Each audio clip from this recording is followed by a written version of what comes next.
Test, test, test.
Yep. Press button, light goes on.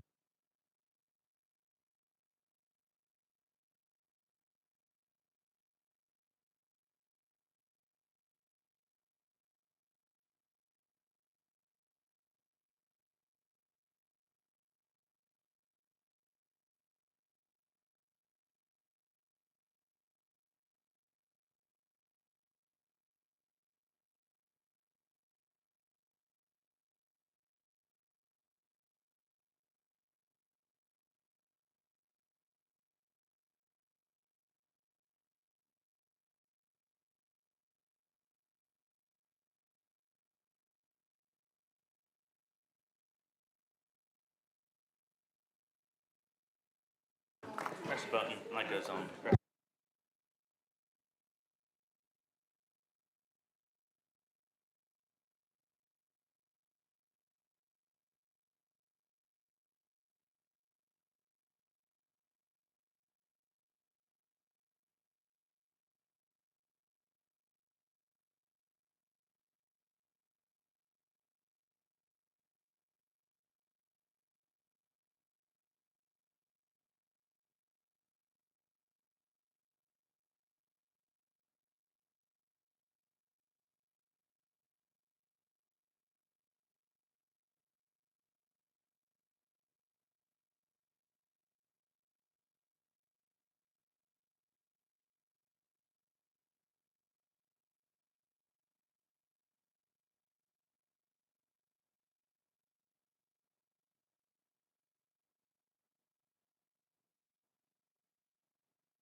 Yep. Press, light goes on. Press.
Hello,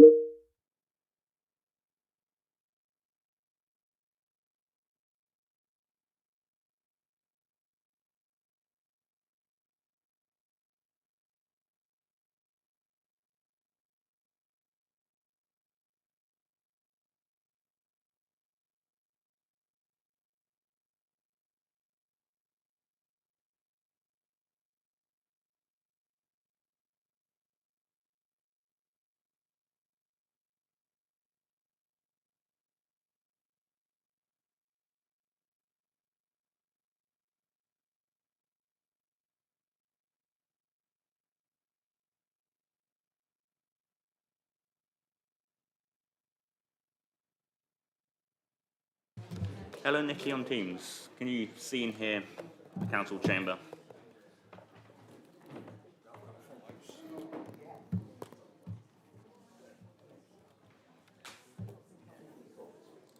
Is anyone else on the Teams?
Everybody for attending this meeting of Planning Committee Tuesday the 16th of June 26. I'm Councillor June Molyneux, Chair of the Committee. Councillor Russ Green is Vice Chair. Please note that this meeting is being streamed live on YouTube. If you're in attendance as a member of the public who has registered an interest to speak, please note you'll have a time limit of up to 3 minutes. Excuse me. The legal officer will operate a stopwatch and confirm when your time runs out. You should then finish, or if in the middle of making a point, wind up within a few seconds and finish, otherwise your microphone will be muted.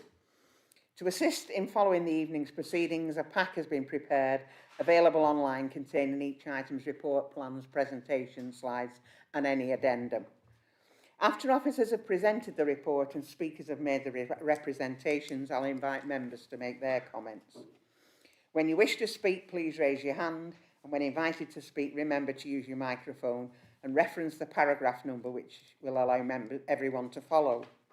Please keep in mind that some people require closed captions or lip reading to follow the proceedings. So please speak slowly, clearly, and keep your hands away from your mouth, please. Can everybody ensure their phones are turned to silent? We're not expecting a fire drill, so if the alarm sounds, please exit the same way as you came in. Apologies have been received from Councillor Snow, with Councillor G as substitute. With that, the next item is any declarations of interest. Members are reminded of their responsibility to declare any pecuniary interest in matters contained in the agenda. If you have a pecuniary interest, you must withdraw from the meeting. Normally, you should leave the room before the business starts to be discussed, but you do, however, have the same right to speak as a member of the public and may remain in the room to enable you to exercise that right, and then leave immediately. In either case, you must not seek to improperly influence a decision on the matter. Item 2, minutes.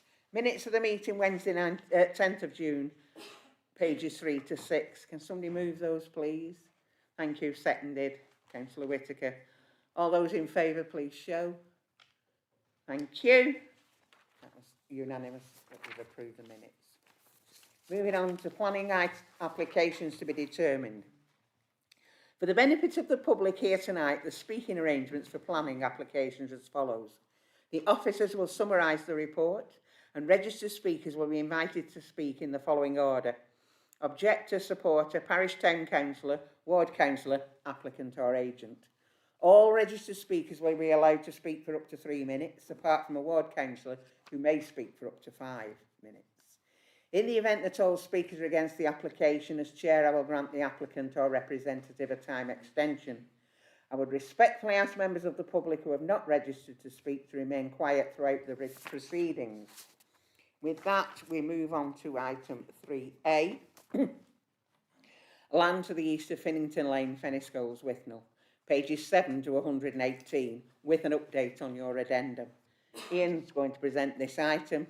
The officer recommendation is that planning permission is granted subject to conditions in a section 106 agreement. I have a number of registered speakers. Objector Jen Bruce, objector Anne Christopher, the ward councillor, Councillor Whiffen, and the agent Emily Armstrong and Keith Jones. Right, Ian, can you present the report, please? Yes, thank you, Chair. This application seeks detailed planning permission for ground remodelling and associated earthworks to form a development platform, site drainage, ecological mitigation, means of access, internal access road and related structures, utilities diversion, landscaping and associated works, and outline planning permission with all matters reserved except for means of access and layout, to erect 2 warehouse and distribution units with a combined floor space of up to 120,780 square metres. The 2 buildings would have a maximum height of 21.5 metres and will be set within a build platform of approximately 21 hectares. The application site is located in the Greenbelt, on land between the M65 motorway, Leeds and Liverpool Canal and Finnington Lane, and is at the northern edge of the borough, close to the boundary with Blackburn. The application site comprises agricultural pasture land with groups of trees, hedgerows, watercourses and a range of utilities passing through the site. A specific case has been there's a specific case for the proposed development and a number of benefits have been advanced by the applicant. The benefits are set out at paragraphs 22 to 33 of the committee report and include the potential to create between 764 and 849 permanent positions directly, between 412 and 558 indirect jobs created within the logistics sectors and other support service sectors, the generation of around 113 construction jobs and associated expenditure, the permanent jobs generating a combined value of between 40 and 44.4 million pounds per annum to the local economy, training opportunities to support growth in the local economy, business rates generated throughout the operational lifetime of the development, and social and health benefits through providing employment. The applicant has advanced a case that the proposed development complies with paragraph 155 of the framework, which identifies that sites in the Greenbelt should not be considered inappropriate if the development would utilise grey-belt land and would not fundamentally undermine the purposes of the remaining Greenbelt in the plan area, that there is a demonstrable unmet need for the proposed development, and that the development will be in a sustainable location in the context of paragraphs 110 and 115 of the framework. The site isn't previously developed land, however it is other land. It is considered that the site does not strongly contribute to checking the unrestricted sprawl of large built-up areas, as it is well contained by physical features. The site does not contribute to preventing towns merging into one another, as it forms only a modest part of the gap between towns, and there are no historic towns that would be impacted. As such, the site is considered to be grey belt land. The development of the site would not fundamentally undermine the purposes of the remaining greenbelt across the plan area, as the reduction in the overall area of greenbelt will be a modest proportion and the site is well contained. The applicant has advanced a case that there is a demonstrable and unmet need for a strategic scale warehouse and distribution development of the type proposed. This has been reviewed and verified by the council's own independent consultant, who concluded that there is evident demand for the type of extra large big box units proposed and a limited supply of such units across the region and central Lancashire. An unmet need has therefore been demonstrated. The site is considered sustainable for the purpose being proposed, as it is immediately adjacent to a motorway junction, and upgrades to the local bus service provision and footpath and cycle routes proposed would contribute towards that sustainability. It's therefore considered that the proposal does not represent inappropriate development in the Greenbelt, as it meets with the exception at paragraph 155 of the updated framework. The application site lies outside those areas identified for growth within the spatial approach provided by Policy 1 of the Central Lancashire Core Strategy. And the main issue from a heritage perspective is whether the proposed development will result in any harm to the contribution made by the setting to nearby listed buildings, which would harm their significance. This has been assessed by the Council's heritage advisors at Growth Lancashire, and it is concluded that the level of harm from the development would be an elevated moderate level of less than substantial harm. This harm must be attributed great weight in the planning balance. The proposal is of such scale that there would be a very clear impact on landscape character, with visual effects on a number of public viewpoints, particularly along the canal and public rights of way, in addition to residential receptors. It is concluded that the proposed development would dramatically alter the appearance of the site, to the extent that it would result in considerable harm to the landscape and visual character of the area, with widespread significant adverse landscape and visual effects which cannot be mitigated fully. Given the magnitude of the impact, it's considered that substantial weight be attributed to this harm. There would also be a limited loss of agricultural land of best and most versatile value, and changes to the farming unit which are considered to be adverse. Moderate weight is attributed to that harm. Other technical matters, including the impacts on residential amenity, highway safety and access, ecological impacts, flood risk and drainage, and utilities infrastructure, are considered to be acceptable and in accordance with the relevant policies of the development plan. Other matters are acceptable subject to conditions and are covered in detail within the committee report. Whether or not the benefits and circumstances advanced by the applicant and any other material considerations outweigh that identified harm is a matter of planning judgment and is for the decision taker to determine. A balancing exercise has been carried out at paragraphs 447 to 493 of the committee report and attributes weight to various economic benefits The identified development need, improvements to the highway network, bus service and pedestrian and cycle routes, and the provision of biodiversity net gain.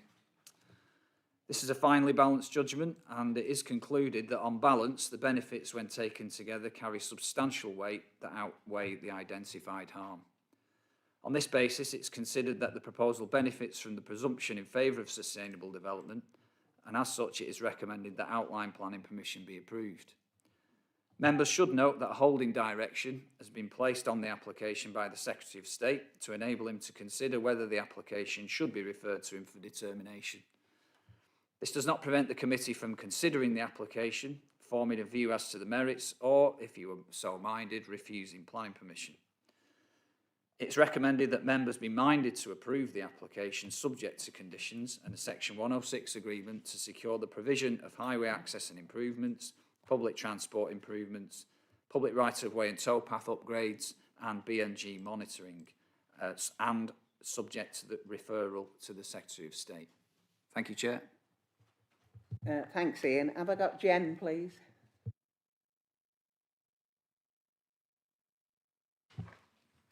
Thank you. Good evening. I'm speaking on behalf of somebody who lives within one of the designated heritage assets directly affected by this proposal. I live in a Grade 2 listed property just metres from where this proposed development would sit. So for me, this is not a planning application on a map. It's my home, the landscape I live in every day, and the historic setting that gives its place this meaning. The independent heritage impact assessment is clear. This development would cause a high level of harm to multiple heritage assets, including Grade 1 listed Horton Tower. But it's not only about buildings, it's about the landscape that connects them, the open countryside, the farmland, the rural character that have shaped this area over generations. That setting is part of the heritage itself, and once it's industrialised, it cannot be restored. It's also greenbelt land, protected for a reason. It prevents urban sprawl, protects rural identity and safeguards land for future generations. There's no justification to the erosion of greenbelt, to the loss of farmland, which by the developer's own reports in a previous application on this land is suitable for 5-year crop rotation. It just does not affect, it would destroy it. We're told this is needed for jobs, but the reality tells a different story. Botany Bay is still half empty, advertising space. Other logistic parks along the M65, M61, not fully occupied. Why are we building more? In Wigan, a similar development has brought constant noise and light pollution, heavy traffic, falling house values, and even collapsed house sales.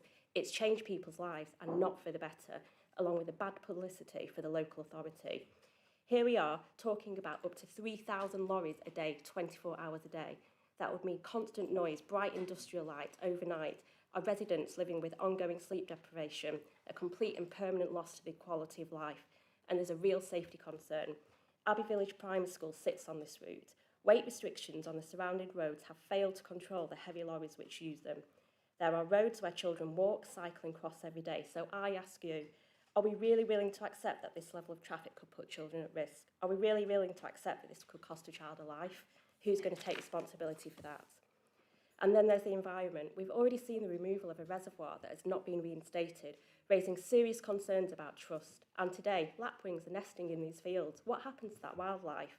The council's own report accepts the harm to landscape, heritage and visual amenity is a significant and cannot be fully mitigated, and yet we are asked to believe this is justified. I do not believe this is the case. The claimed benefits are uncertain and could be delivered elsewhere on existing sites that are already empty. So this is not a balanced decision. It's a choice between protecting a landscape, heritage and community built over generations, or allowing irreversible harm for development that is not needed and not in the right place. Once this land is gone, it's gone forever. I respectfully ask you to refuse this application. Thank you.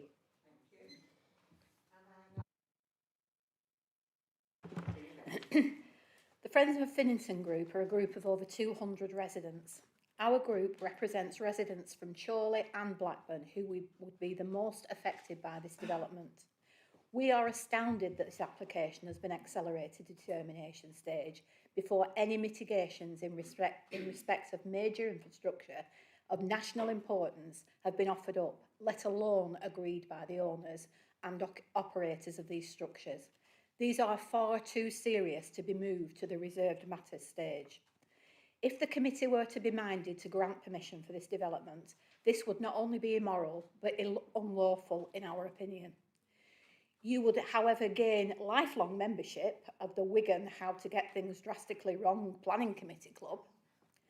As with Astley and Wigan, residents and businesses in close proximity to this development would have their lives blighted in exactly the same way. Maldon-Brow, Feniscowles and Cherrytree would resemble Dover town centre. The officer's assessment of Greenbelt beggars belief. It is totally at odds with the council's own land study undertaken as part of the evidence informing the emerging local plan. That states not only that parcel 58 is clearly Greenbelt, it contributes to the purposes of the Greenbelt significantly. That the study makes it quite clear that it cannot be classed as grey belt. It is simply astounding that a planning officer disputes his own authority's report. We have commissioned independent heritage impact assessments and landscape and visual impact assessments, not once, but twice. These reports show that the developer has underestimated the harms which would be caused to both heritage and landscape, clearly, in our opinion, to influence the very special circumstances test. Economic benefits, jobs. The number of jobs the developer has claimed to be created is based on a formula devised in 2015, which is now considered obsolete, 11 years out of date. We have provided you with national evidence which supports the number of jobs which would be created has been exaggerated by between 50, possibly up to 70%. The Resolution Foundation has produced numerous reports about the quality of warehousing jobs. These are not good jobs, the jobs nobody wants. Why would these warehouses buck the national trend? They wouldn't.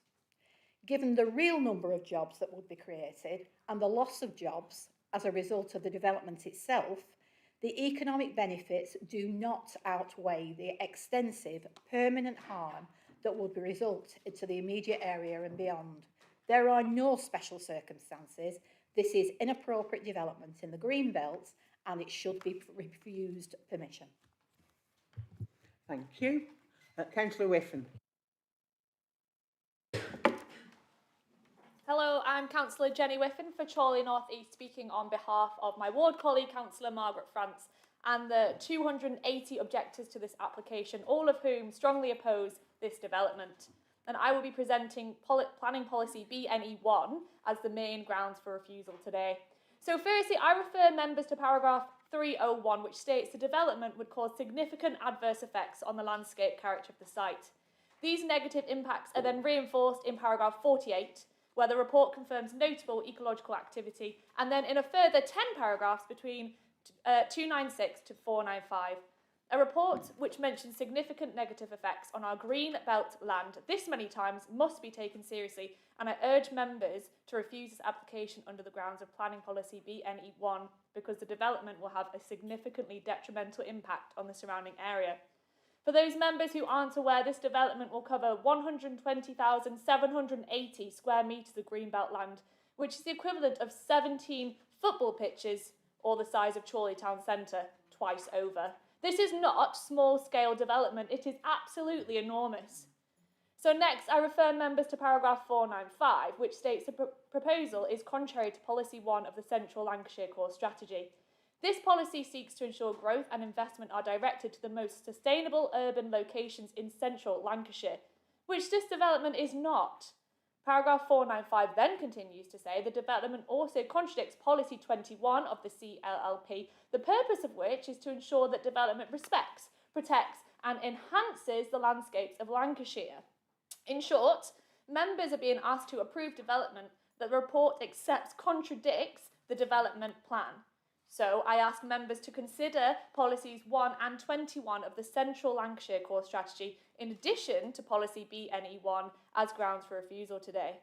Furthermore, this site is not allocated for employment development in the current local plan, nor in the emerging Central Lancashire local plan either. In fact, the site has been considered multiple times and has never been selected as a strategic employment allocation. So I ask members to discuss today, is this the right location for development of this scale? Or should we refuse the planning application based on the grounds of planning policy BNE1 and prevent undermining the entire local plan process? I would now like to talk about the reason for approval and to share an important point with members that was not taken into consideration in the planning application, but has been confirmed with planning officers since. The report identifies the site as both Greenbelt and Greybelt, on the basis that local plan inspectors have raised concerns with the methodology used to calculate employment and land need, and have therefore suggested there may be an unmet employment need in the borough. The applicant argues this land meets that need, and approximately 1,100 FTE jobs will be created. However, it is extremely important to note that Chorley Council's own officers have formally responded to the local plan inspectors, providing evidence to support the existing methodology and to explain why they consider the local plan position to, in fact, be sound. That position and the evidence supporting it has not been fully considered as part of this application. This is critical. If the council's methodology is ultimately found to be sound, then members may approve development on green belt land to address an employment land shortfall that does not in fact exist. Given the definite irreversible nature of this proposal and the fact that job predictions are just that, predictions, I urge members to proceed with caution. And if members are not minded to refuse the application under policy BNE1, I urge them to defer the decision until the position with the local plan inspectors is clarified instead. For all of these reasons, I urge members to refuse this application on the grounds that it is contrary to policy BNE1. The development will cause significant harm to the landscape, local setting, and most importantly, green belt land. However, if members are not minded to refuse the application today, I ask that they consider deferring the decision to allow further clarification on the claimed unmet unemployment need. However, I do think, for all my reasons mentioned above, there are satisfactory grounds for refusal, given the development contradicts policy BNE1. Thank you. Thank you. Have I got Emily and Keith, please?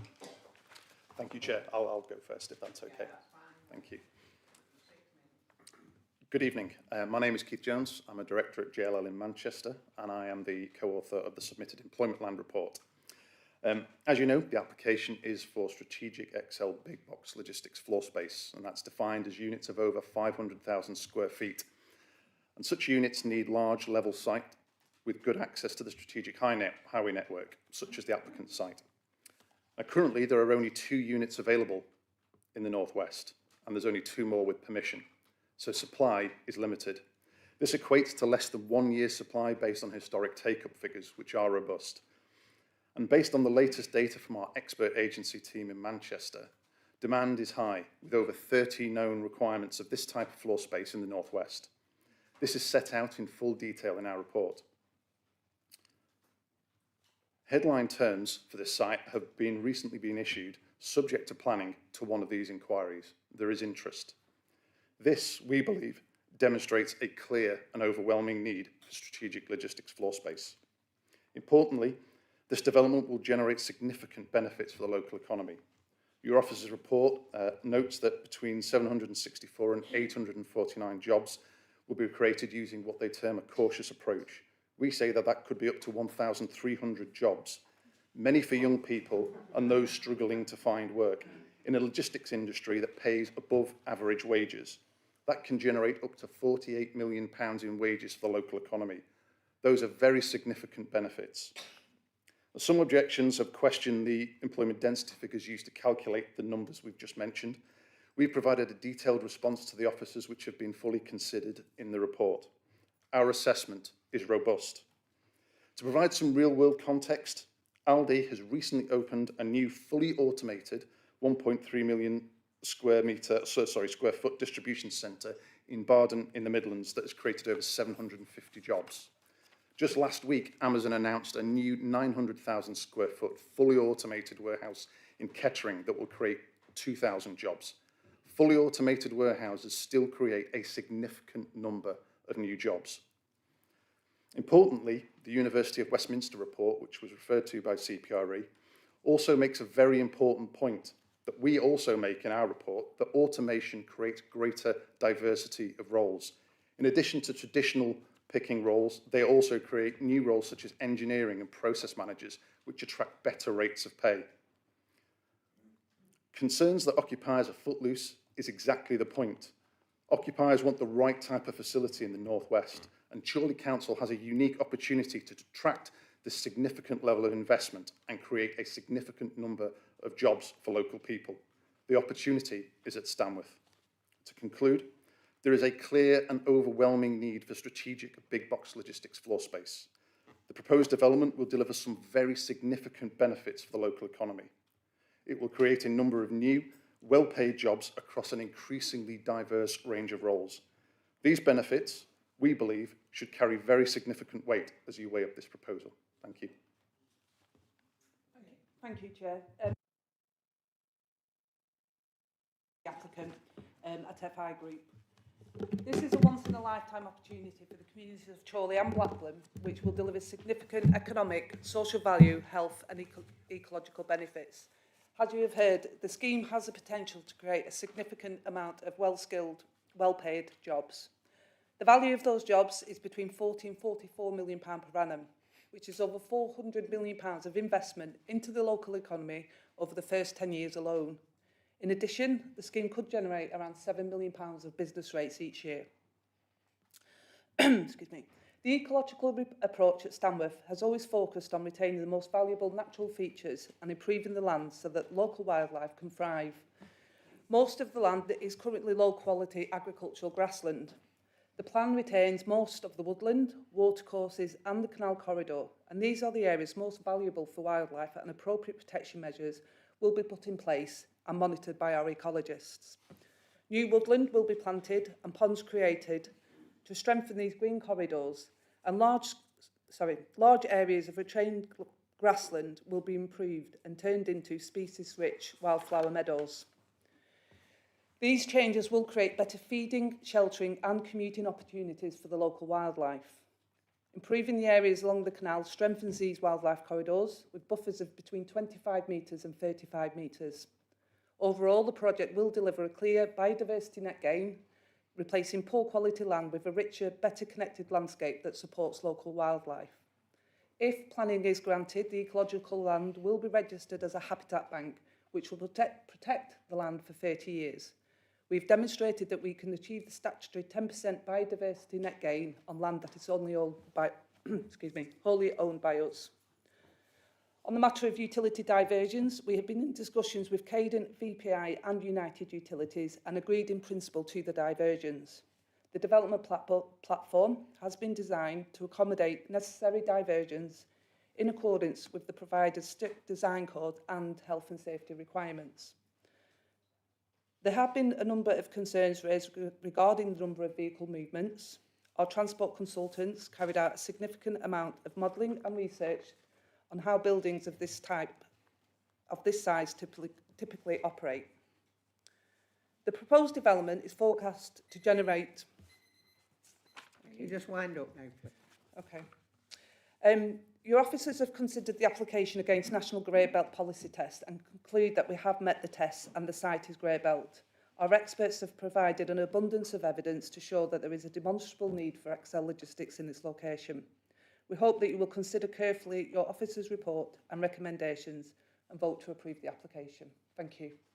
Thank you. Do you want to come back on anything? No? Okay. Over to you, members.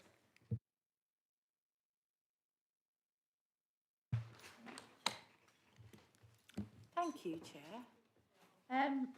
So it's a sizable document that I could have probably wallpapered my house with. And looking at the recommendations from the officers, it sounds like a marvellous employment opportunity. But one of the criticisms of other planning committees has been to not realise fully the sheer size and scale of what these monolithic, massive mega sheds are like, and the impact that they make to people's living. Not just the landscape, but actually what do they look like? And once they're there forever. I've done a lot of reading and research today. I've drove myself mad, and I've looked at Amazon warehouses, Morrison's and all the locations along the main motorway network. And they're considerable. And they're harmful and they're not nice to look at. But it's our fault. All of our faults. Because we want cheap goods.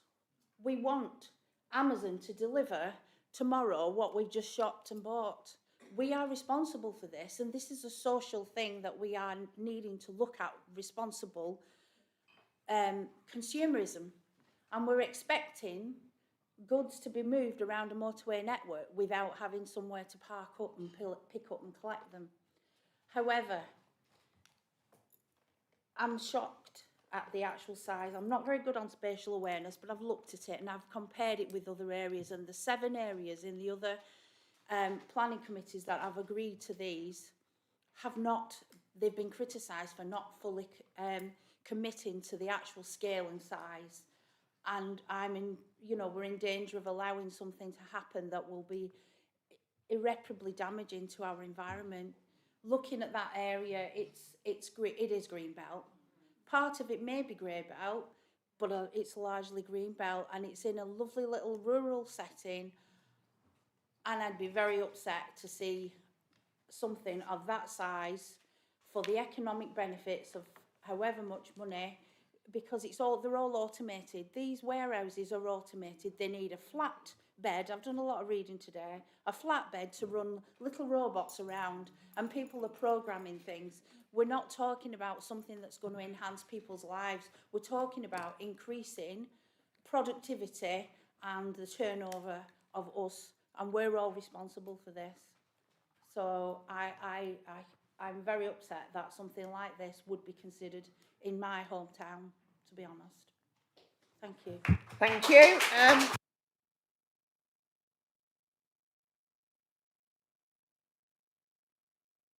Because we're not in the theatre.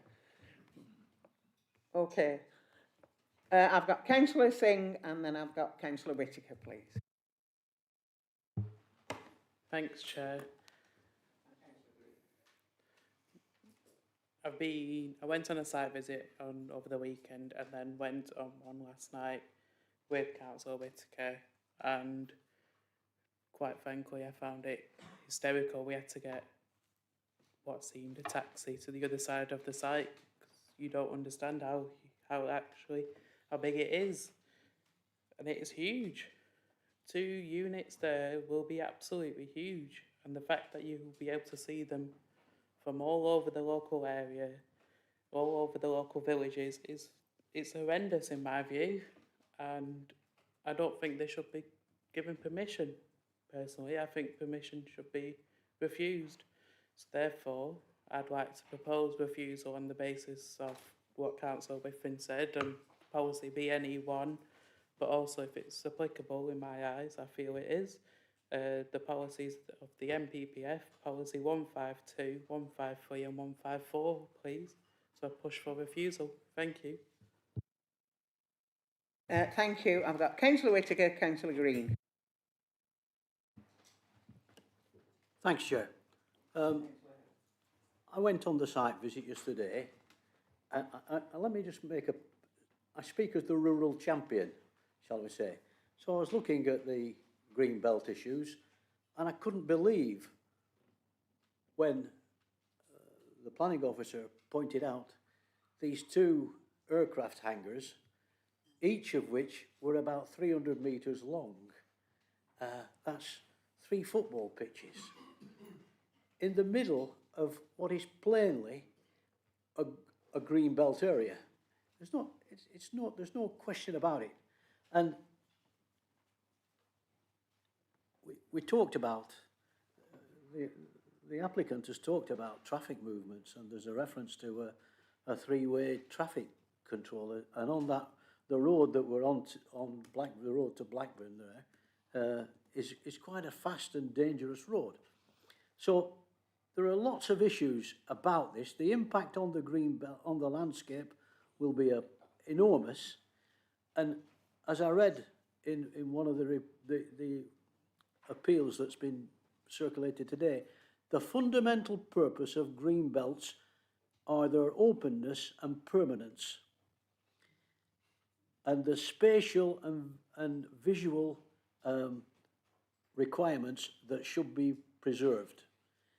This is the worst planning application I've seen in 30 years, Chairman, and I second Councillor Singh's proposal for a refusal. I think this will be an unmitigated disaster on the communities there, on the greenbelt areas and the surrounding neighbourhoods.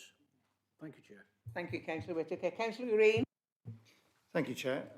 First of all, I just want to say to Ian, it's a massive report that Ian's had to put in, and I know there's been a lot of effort gone into that. So whether you disagree with the findings or not, there's been a lot of effort that's gone into that. And in terms of Ian's integrity, I think, fair play, you've done a good job in terms of putting a big report together. Like Katie said, you could certainly wallpaper your house with it. But I do know you do what you do on an impartial basis, so I think it's really important we recognise that.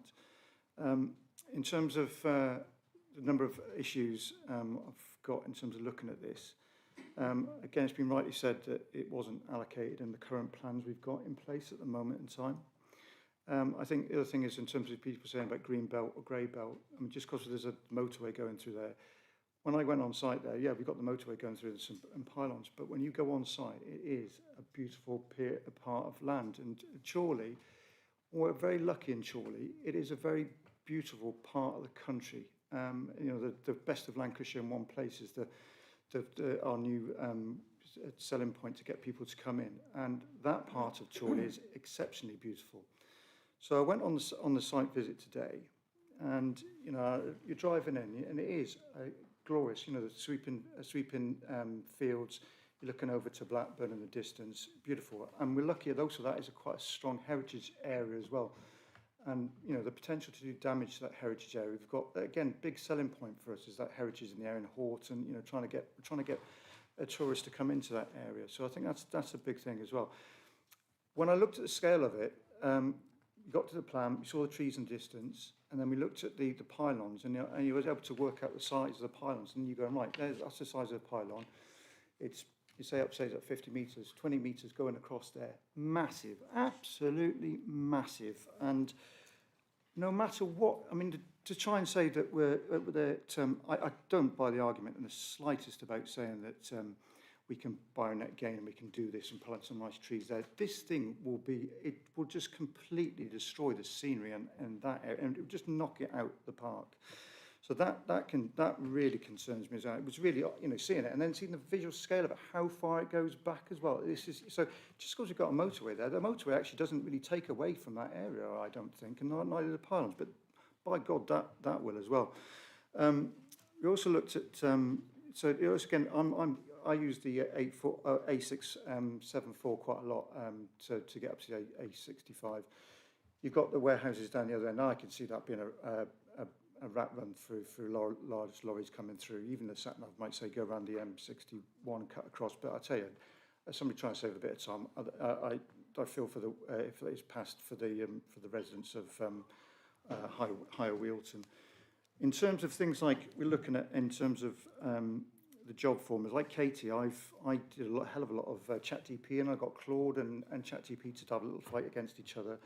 Looked at various values in terms of what standard rates are used for the employment against standard square footage, and you can play a lot of numbers with it. But the numbers they've come out with seem to be on the very top side, and I'm not quite sure really whether the benefit is there. Given that automation is coming in, a lot of the skilled jobs will be done by companies coming in and servicing the robots. They will not be done in Chorley. They'll be done in special organisations elsewhere. In terms of the employment, a lot of that will go to Blackburn if what's great as well. So again, that's taken away from us, which we're making the decision here. So there's lots of things there that really, really concerns me about this. And yeah, look, I can see the benefits and trying to say there's some economic benefits, but does it really outweigh the significant, the demonstratively. Never say the word demonstratively. Demonstratively. That's the one. It's so it's my dyslexia kicking in. Does it really outweigh those benefits? And I don't see it. I just don't see how the visual impact can be mitigated away. So very articulate, put by Jenny, who's a very passionate local councillor for that area. I know she has a residence at, to her heart full. You know, the argument against that, so using BNE 1, certainly to me chimes. So, you know, from Councillor Singh's mentioned that. But in terms of that, you've also got Policy 21 of the Central Local Plan and EN 19 of the Emergency Central Local Plan that comes into effect there as well. So I'd be happy to second AJ's, but you could pull those two points into that. And so if AJ was to add those two policy points in, I would be happy to second that, and Alan's done the same. So it's on my list. But yeah, it's not something that we should be having in Chorley. Thank you, Chair. Okay, thank you. I've got Councillor Hilton and Councillor.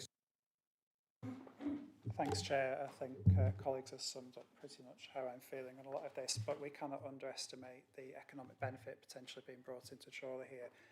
And I think this is one of the most finely balanced reports that I've seen in a very long time. It is not a clear-cut case.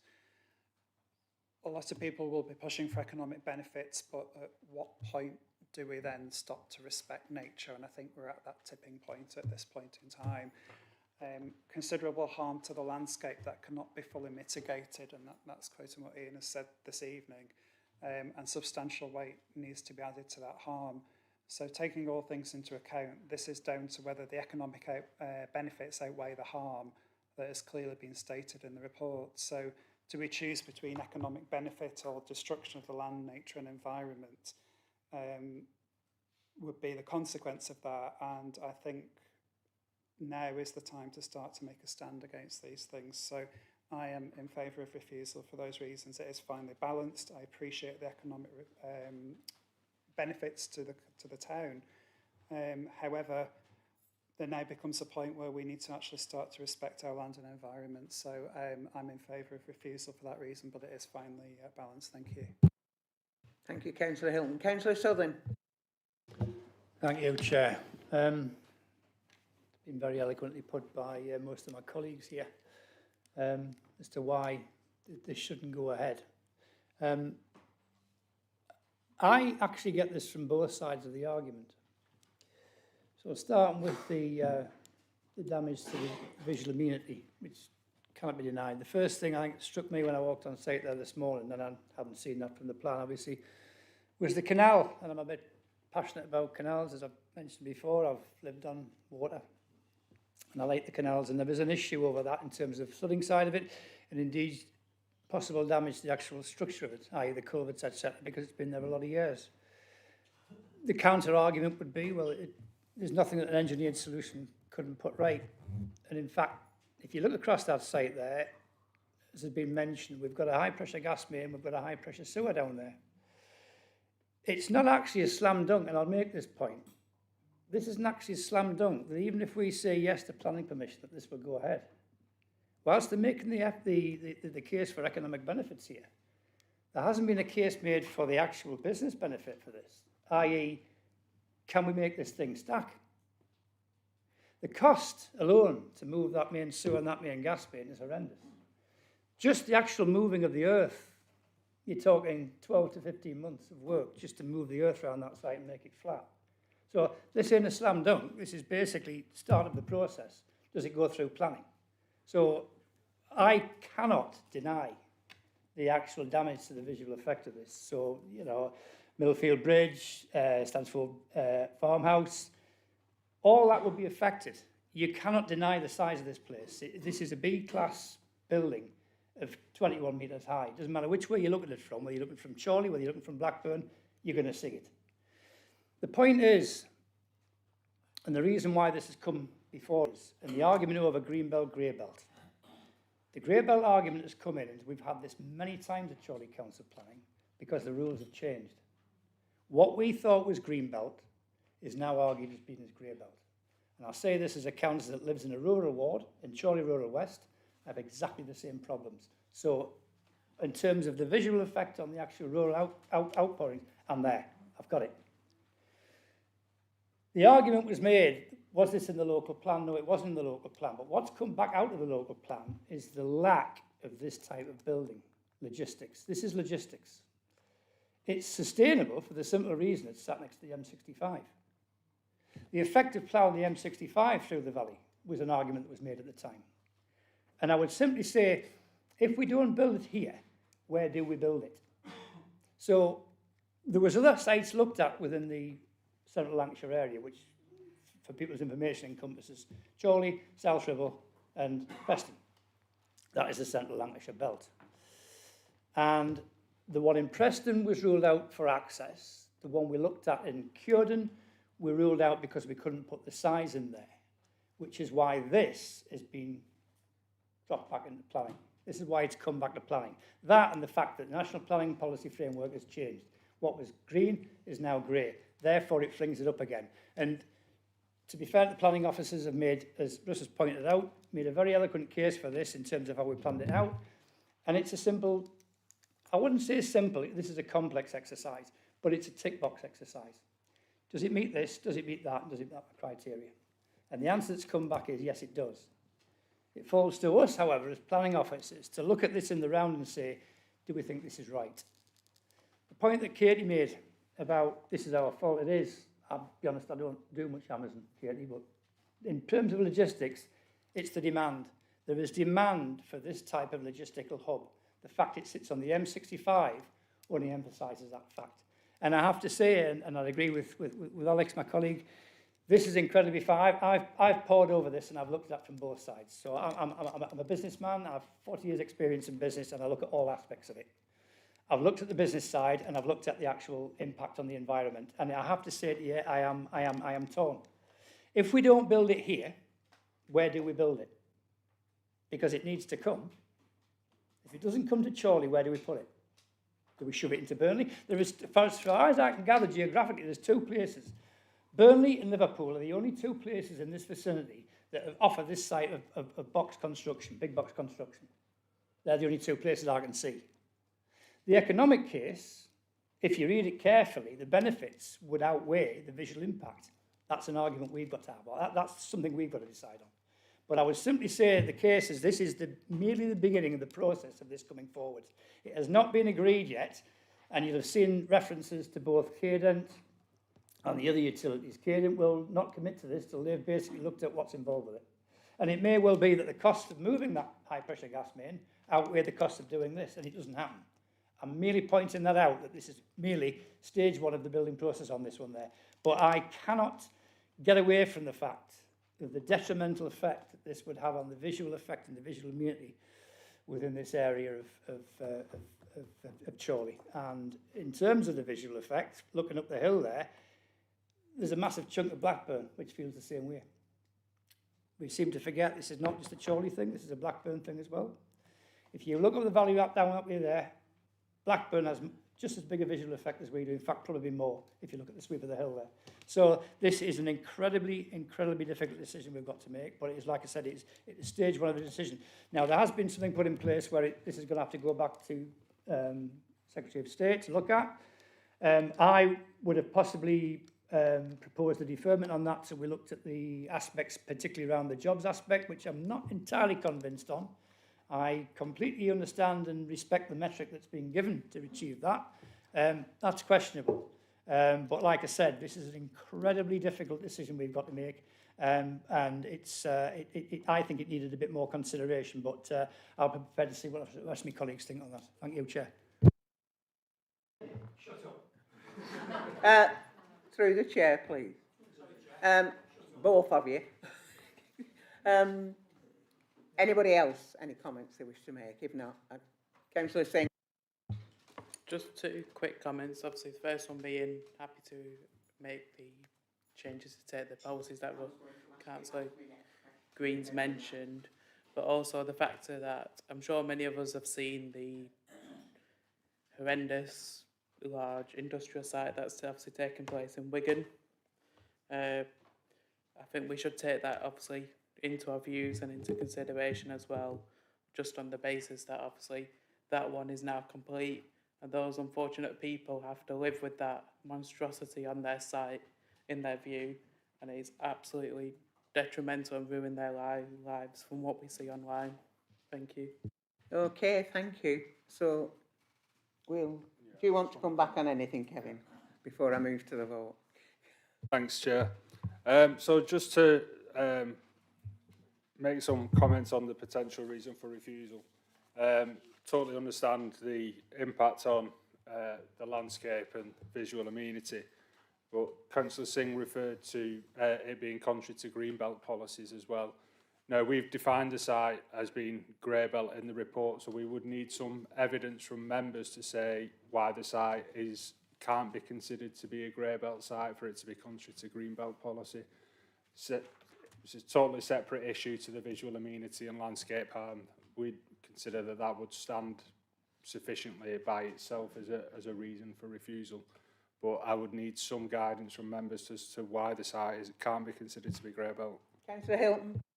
Chair, I think there are enough reasons for refusal quoting policy without the green belt argument in there. That can't be sustained. So, yeah, I think Councillor Singh has already mentioned some other policies and Councillor Green has mentioned policies.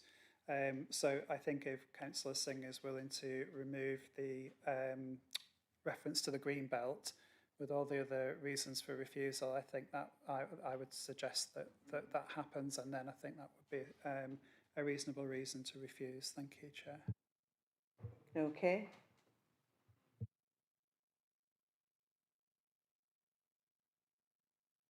That's okay with me, yeah.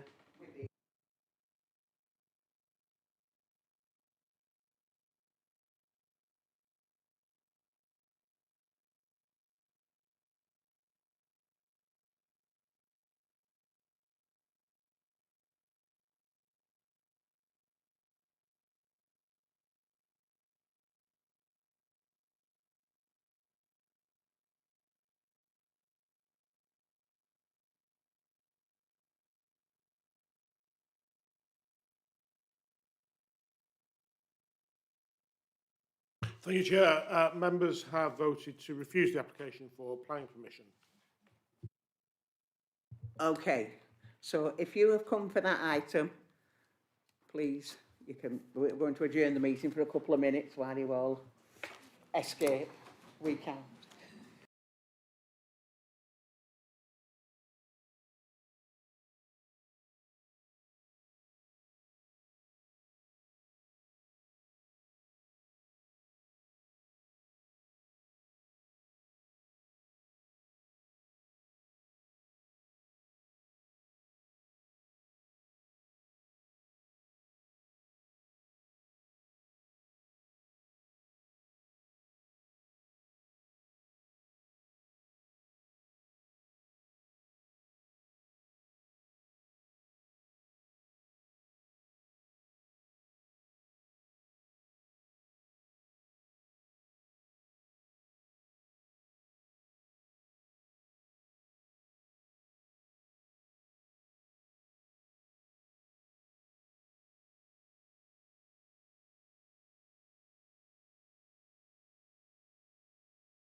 We're waiting for Alex.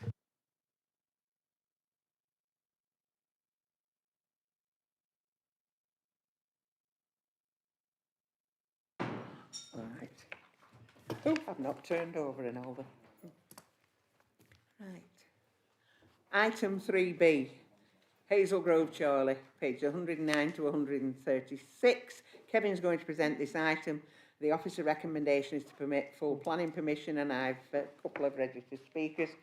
A objector, Nikki Gillibrand, who's doing it via Teams, and Ward Councillor Lowe. Nikki. Can you... Hello. Can you hear me? Oh, yeah. I was going to say, can I hear you? Just a moment. We've got some people coming in.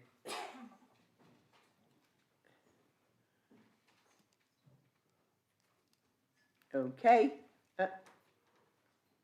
Excuse me. Could you... Yes. Right. Okay. Kevin, do you want to present the report, please? Thank you, Chair. This application is to change the use of 10 Hazel Grove, Chorley from a dwelling to a care home for up to 3 young people. 4 carers and a manager will be present on site. The application site is in a modern 5-bedroom property with a large driveway to the front and a sizable garden to the rear. 27 objections have been received, and these are summarised at paragraph 6 of your report. The site is within the settlement area of Chorley, and the proposals are acceptable in principle. As part of the proposals, the garage will be converted into an office to support the proposed use. This aspect of the proposals will not be detrimental to the appearance of the property and are therefore acceptable. The size of the property and its associated curtilage, combined with it being a detached property, mean that the impact on neighbouring properties in terms of noise will be acceptable. The proposal identifies that 4 off-road parking spaces will be provided, and for the children's home of this size, it's considered to be an appropriate level of parking. Lancashire County Council, as local highway authority, have no objections to the proposal. Whilst the vehicle movements are higher than that of a dwelling of this size, it is not at a level that would give rise to local highway safety issues. The proposal is therefore recommended for approval, subject to the conditions listed at the end of the report. Thanks, Chair. Okay, thanks, Kevin. Nikki. Hello. Chair, councillors, members of the committee and members of the public. I am speaking in objection to the proposed planning permission on behalf of the 86 residents of Hartwood Park Estate who signed a petition based on material planning considerations and 27 online submissions which were all unanimously in objection. The objection is based on 3 core material planning considerations. Number 1, impact on residential amenity. The proposed operation is 24 hours a day with staff changes, visitors, for instance, familial and medical, all of which go beyond the noise and activity of a family home. This fundamentally changes the existing character of the area. Number 2, the over-intensification of use, in particular parking overspill, as acknowledged by the Highway Development Communication dated 15th of January. What the letter vastly understates is the already existing parking pressure from Chorley Hospital and the through fare or rat run from Chorley North Industrial Park, where cars regularly exceed the 20-mile-per-hour limit, creating a dangerous and dense environment in terms of cars. This is something that cannot be judged based on a singular visit or in theory by looking at road plans. Given a substantial proportion of residents who are over 70 and having mobility issues, allowing the application to proceed creates an environment that is both unsuitable and unsafe for the already vulnerable residents. For instance, emergency vehicles may be obstructed and lack access. Number 3, suitability of the location. The third consideration is born out of paragraph 28 of the planning practice guidance, whereby the local authority must consider the best interests of the children. The application is based on housing SEN, SEND or otherwise vulnerable children who require special support and care. This application risks housing these children in a locality with immediate access to constant and high-speed traffic and transportation. The motorway, A6 and rail tracks that border the perimeter of the land create a dangerous environment and ambient noise that is not conducive to the support necessary for housing these children. All of this is compounded by Lancashire, according to the council's own website, already having the capacity to house around 4 times more children than the number currently in need of housing.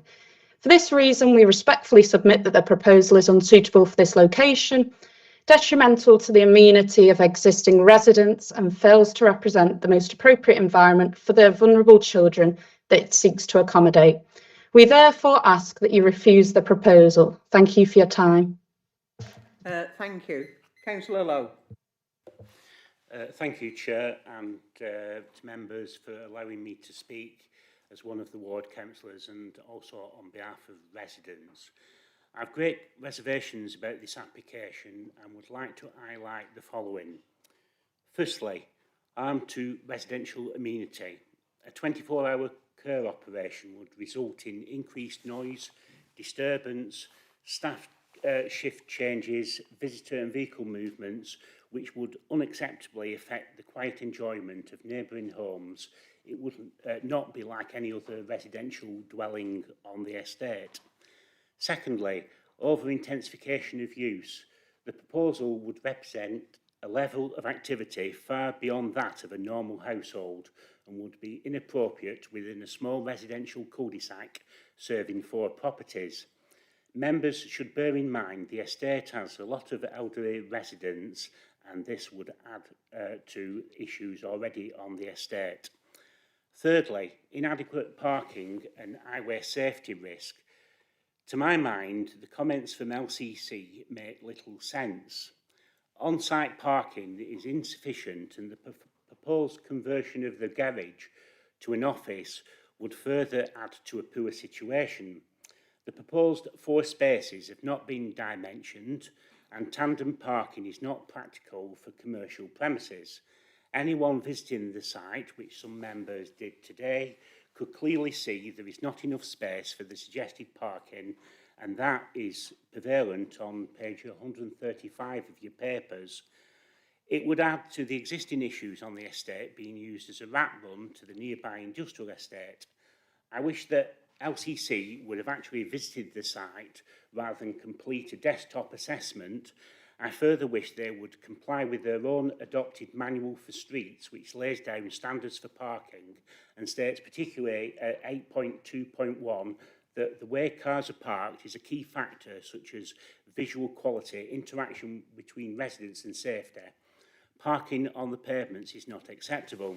On some days, the estate is full of hospital parking and car shares and residents struggle to get in and off Hazel Grove. It's an unsuitable location in my mind, and I question whether there's an actual need for such a facility, bearing in mind that Lancashire has 4 times the provision of children's homes than are actually required. And the fact members should take into consideration is that close by there is such a facility, so question why should we have 2 in close proximity to each other. I urge members to reflect on the reason given when the certificate of lawfulness was refused before Christmas. I quote, "The use of 10 Hazel Grove is considered to be materially different to the functions of a residential dwelling house or household falling under Class 3 of the same order due to the employment of a manager as their place of work."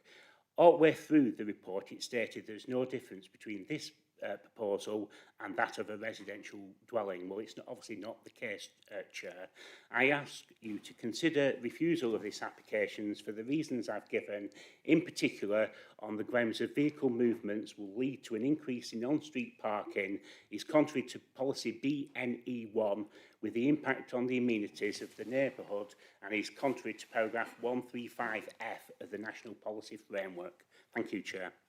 Yeah, thank you, Councillor Hall. Do you want to come back on anything, Kevin? Or no? Over to you, members. Is there anybody out there?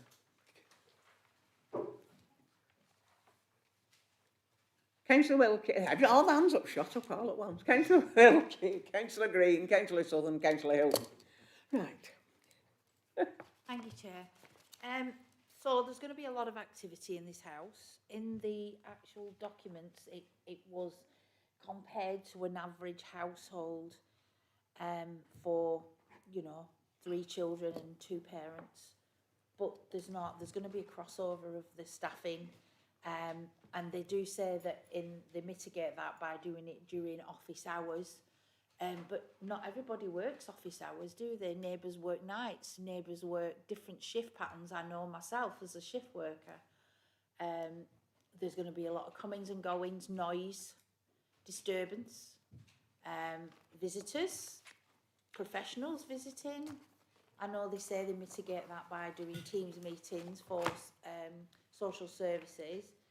But I do think that this plan is, this proposal, does contravene, and I concur with my colleague that it will harm residential amenity and is contrary to EN4 policy and BNE1 and an ST3 of insufficient parking, because I think we're going to be 2 cars crossing over, 3 cars, 4 cars, manager. No, I would agree and concur this is not the right place for this kind of installation, and I would agree and I would recommend refusal. Thank you. Thank you. Councillor Green. Yeah, so we went down to have a look at that today, Hazel Grove today. It's really tight. It's really tight round there, and there is not, unless you've got a fleet of smart cars available. Even then, I think it would be a challenge to get 4 of those cars onto the parking space available. So that it will force cars to park on the streets around there, and it is very, very cramped. You know, if any of the residents want to have friends over and everything, it's going to be difficult for them as well. It's a quiet residential area, very, you know, for elderly people around there. So the to and co-ins of cars to that will be, I think, will be a disturbance.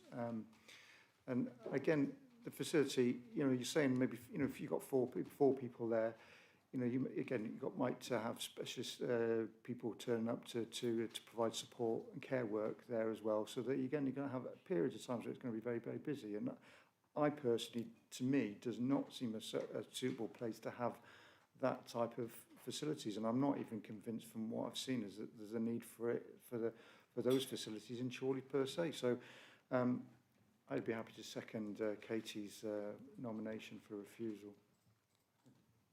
Thank you. Thank you. Councillor Southern. Well, thank you, Chair. Proliferation again, Chair, and I can't see the need for it. But really, my issue, I haven't gone down there, as I've done on various ones of these, and indeed which has come before this committee, is the effect on residential amenity. So they say 4 cars on the drive. I would dispute you can get 4 cars on that drive, but putting that to one side, Chair, when the shift change comes over, there's 6 cars there, not 4. And I just think it's another scenario again where we're looking at to do another one of these change of use class to provide a children's home when, as has already been stated, Lancashire County Council say that we've got plenty of these things. So I really can't see the need for it, Chair, but I'm be interested to see what the rest of my colleagues think before we make a decision on this, Chair. Thank you. Councillor Hilton. Thanks, Chair. My colleagues have already raised the points I was going to make, so I have no further comment. Thank you. Anyone else, any comments?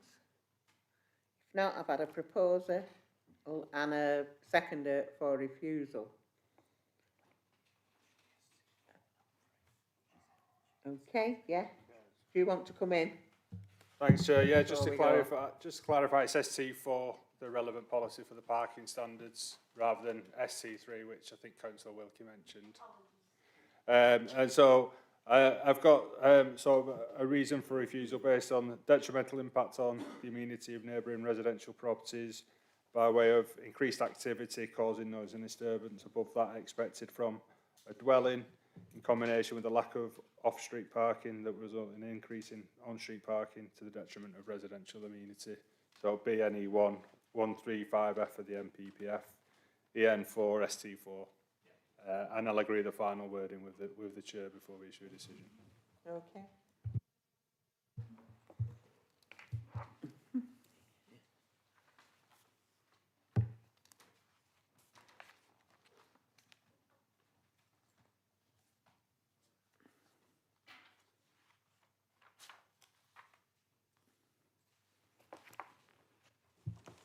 Thank you, Chair. Members have voted to refuse planning permission. Thank you. Anybody who's come for that item, if you wish to go. Moving on to item 3C, Rectory Close, Croston, pages 137 to 166. Kevin's going to present this item. Recommendation is permit full planning permission subject to conditions. I have a couple of registered speakers. I'm told Pauline Strachan couldn't make it, isn't that right? Okay, so I've just got the applicant, Harry Barker. Kevin, can you present the report, please? Thank you, Chair. This application is for a single-storey side extension, single-storey rear extension, front porch and provision of a driveway and vehicular access to the front of the property at 2 Rectory Close, Croston. The site is within the settlement of Croston and is within the Croston Conservation Area. It is a modern semi-detached dwelling that fronts onto Highfield Road and is located adjacent to a school. 20 objections have been received, along with an objection from the neighbouring primary school. These objections are summarised in paragraphs 9 and 10 of your report.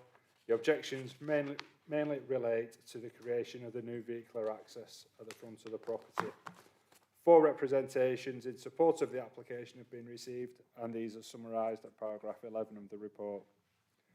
The proposed extensions do not cause any harm to the character and appearance of the conservation area, nor does it have a detrimental impact on residential amenity.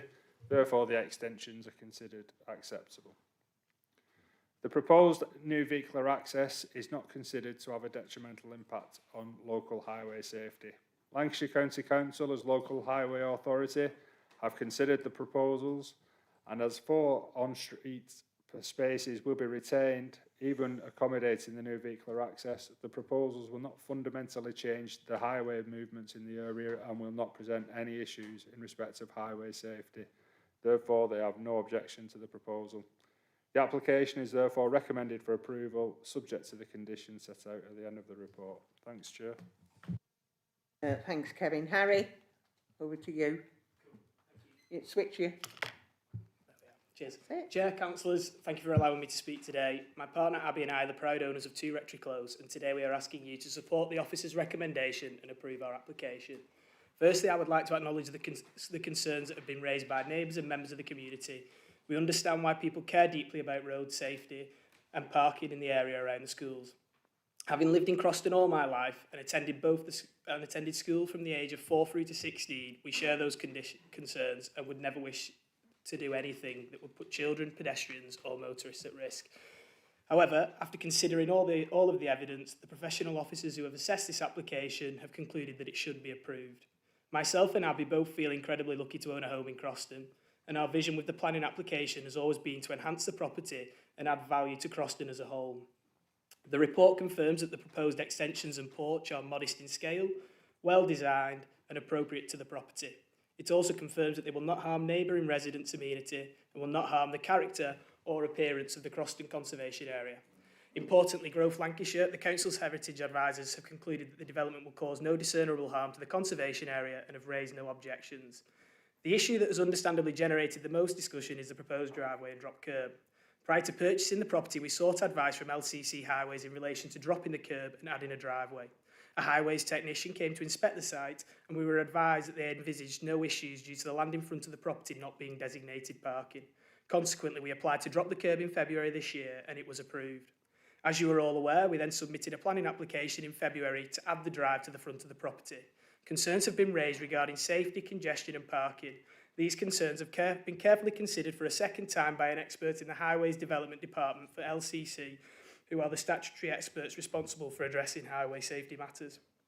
After reviewing the site, the road layout, traffic conditions and collision data, Lancashire Highways have raised no objection. Their assessment found and concluded that the proposed vehicle movements would not have a detrimental effect on highway safety. In fact, the report notes that the addition of the drive would improve safety and quotes the current existing use to be more of a highway risk. The Highway Authority notes that parking would still remain available in the area for at least 4 cars. They have also recommended measures regarding the position of the crossing and visibility, demonstrating that the proposal can operate safely, which myself and Abby are happy to implement. It is also worth remembering that this is not an unusual form of development. There are already examples of front driveways along Highfield Road, and the report concludes that this proposal would not appear out of character with the surrounding area. As homeowners, we simply wish to improve our property in a way that meets our needs, whilst remaining compliant with the planning policy. The planning officer's reports conclude that the proposal accords with local and national planning policy, causes no unacceptable harm to heritage, amenity or highway safety, and should therefore be approved. I respectfully ask members to place a significant weight on the professional advice received from both the planning officer, Lancashire Highways and Heritage, and to support the recommendation before you this evening. Thank you for your time and consideration. Thank you. Thank you. Any comeback? No. Councillor Hilton. Thank you, Chair. Through you, can I just check with Kevin? This would have been permitted development had it not been in a conservation area, is that correct? Yeah, that's my understanding. I'd have to just double check everything and do the measurements, but yeah, Okay, more or less, but the extensions will be permitted development, Okay. yeah. And the drop curb has already been approved by the Highways Authority, which unusually actually went out and assessed the highway, which is nice to hear for a change. All right, I just needed to clarify that. Thanks. Okay. Councillor Southern. Thank you, Chair. Somewhat controversial application, this. The case made for it by the speaker is very eloquently made, and I'm kind of struggling to disagree with what he's saying. The issue that we've got here is conflicting inconsistency with LCC. I'm pleased that they have actually been out, Councillor Hilton, and inspected the site, because that's not always the case with the desktop top. The problem that we've got here is the proximity to the school and the controversy that's causing, particularly around pick-up times from kids. And it's not just the pick-up times, it's the times when the kids are doing after school or they're doing football or whatever that's causing concern. And whilst I don't normally do the let's go and have a site visit, I think it might just be worth wandering down there and having a look at this, because there are issues surrounding it, and I do understand what the residents are actually talking about. And there's also a reason why that these houses were never built with front road access. It's round the back. And it was done for a reason. And whilst I don't dispute what's been said from Lancashire County Council, it is inconsistent, because there's been applications put in before for front access to build to these houses with drop curbs, and they refused it on safety grounds. So I'm a little bit confused about that one there, as to why it's suddenly changed. It may well be that there is a change in the Highway Safety's manual, and suddenly now it does comply. There are a couple of accesses on that one there, but Highfield Road, particularly on that bend, is a difficult road to get onto. And whilst, you know, it's not in the bounds of this committee to impose conditions that you reverse down this driveway, I do think if people were parked in front of the adjoining houses, it would make difficulty getting out and reversing onto that road, which obviously we shouldn't be doing. So what I would probably propose, Chair, is that we do if it's agreeable, defer and do a bit of a site visit. Just have a look at that one down there and kind of get a visual on that one there, just so that we can say we've seen it and we've satisfied everybody then, both residents and the applicant. Thank you, Chair. Okay. Councillor Whittaker. Thanks, Chair. I know this area quite well. It is a very dangerous bend. When I read the recommendation, I couldn't believe that it was going to be approved, recommended for approval. The local school have objected, residents have objected, they live there and they know the hazards that are appropriate, that are relevant. Not just the primary school there, the secondary school, the buses come to the secondary school and so on and so forth. I don't like the application at all. It's recommended for permission. I propose a deferment of that so that we can have a site visit, as Councillor has just suggested, and then we can come back and decide when we've had a look at that and measured up the concerns of the residents that have objected, and the schools that have objected, Chair. So I'm happy to propose a deferment and for a site visit, Chair. Well, you're just seconding Councillor Southern's side. Yeah. Councillor Hill. Thanks, Chair. To me, this is a slam dunk approval. I think most of this would have been permitted development, regardless that there's already approval for a drop curb. So I'm happy to propose offer recommendations to approve this application. Thank you. Thank you. Councillor Ainsworth. Yeah, thanks, Chair. I'm happy to second Councillor Hilton's proposal for approval. I've had a look at some of the roads in my ward where I represent, and there's lots of drop curbs around there around schools, so I'm minded to approve. Okay, thank you. So I've got a proposal and a seconder for the officer's recommendation proposal and a seconder for a site visit, which I will take first. So, all those in favour of a site visit, please show.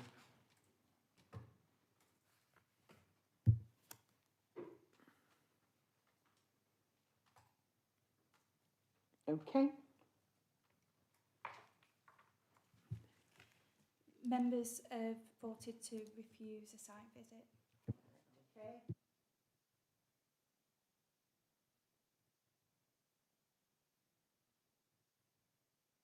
Recommendation, please show.